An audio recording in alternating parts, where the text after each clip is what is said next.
పెద్దపల్లి పార్లమెంటుకు 3 మంత్రి పదవులు రావడంపై ప్రజలు హర్షం వ్యక్తం చేస్తున్నారు. మొదటి దశ మంత్రివర్గ విస్తరణలో మంత్రిగా శ్రీధర్బాబు ప్రమాణ స్వీకారం చేశారు.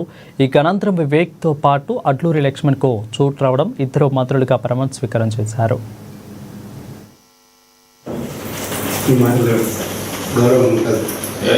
God bless you.